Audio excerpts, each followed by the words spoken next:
गाजीपुर से हैं, जहां सदर कोतवाली इलाके के बंसी बाजार स्थित समाजवादी पार्टी के लोहिया भवन में नवनिर्वाचित सांसद अफजाल अंसारी ने इंडिया गठबंधन के सहयोगी नेताओं और कार्यकर्ताओं का अभिनंदन किया है। इस दौरान सांसद अफजाल अंसारी ने मीडिया से बातचीत में कहा कि चुनाव के दौरान हमने जनता से कोई वादा नहीं किया था।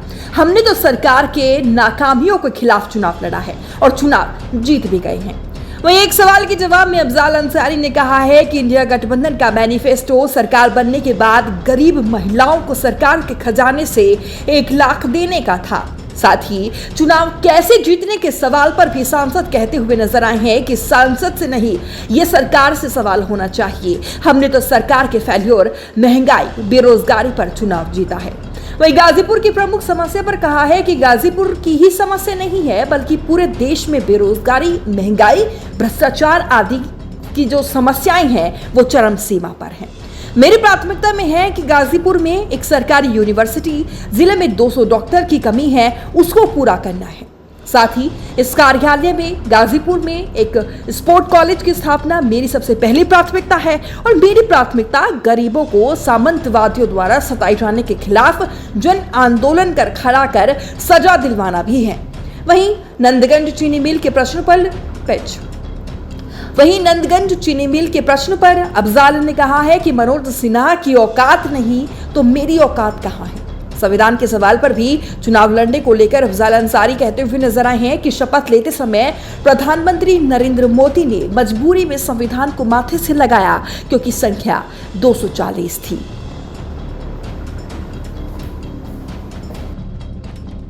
याद है हमारा कौन सा वादा याद है?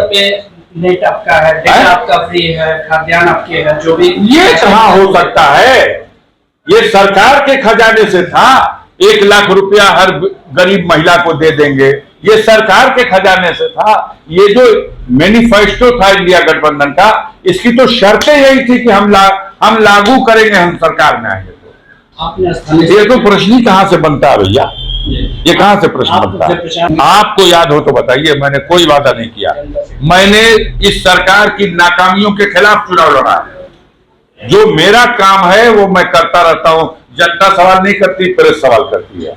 ये प्रेस सवाल करना चाहिए सत्ता में बैठे हुए लोगों का। एक सांसद बड़ा है कि सरकार बड़ी है?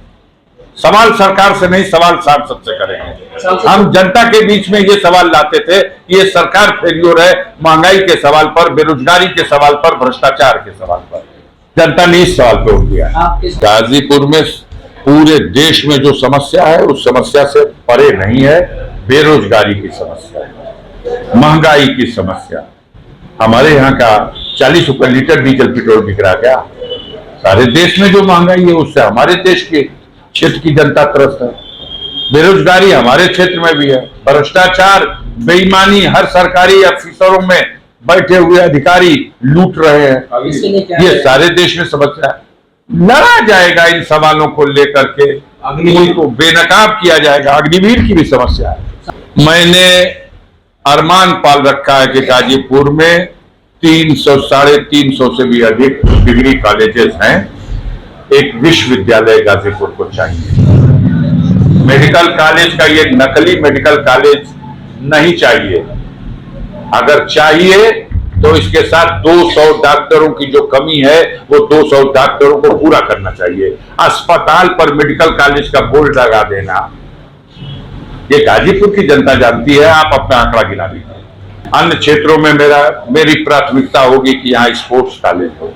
हमारे जनपद में जो सामंतवादी ताकतें हैं, जो पूंजीवादी ताकतें हैं, जिनको सरकार में बैठे हुए नेताओं का संरक्षण प्राप्त है और जो आए दिन गरीबों के मान सम्मान, उनकी इज्जत आबरू से खिलवाड़ करते हैं, ऐसे लोगों को लगाम लगानी चाहिए। ऐसे लोगों के द्वारा अगर गरीबों पर कहीं जुल्म अत्याचार होगा तो हमारी प्राथमिकता होगी उसे जन आंदोलन बना करके उनके खिलाफ कार्रवाई करानी चाहिए।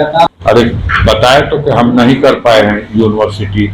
हम उस यूनिवर्सिटी की चाहेंगे कि स्थापना हो। इस बार एक आंदोलन का रूप देंगे, डिमांड करेंगे, मांगेंगे और कोशिश करेंगे कि ये सरकार मजबूर हो हमारे यहाँ उद्योग शून्य कैसे हो सकता है?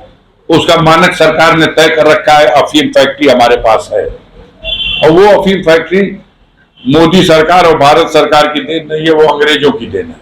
नंदगंज की चीनी मिल सरकार में बैठे हुए विकास पुरुष ने कहा था कि अगर चीनी मिल खुलवा नहीं देंगे तो गाजीपुर में वोट मांगने नहीं आएंगे। तो जब उनकी औकात के बाहर है तो हम कहां से कर दें? धर्म का मुद्दा तो हमारे यहाँ है ही नहीं। बनाने की मीडिया ने कोशिश की लेकिन जनता ने तवज्जो ही नहीं दी, बिल्कुल पैदल कर दिया।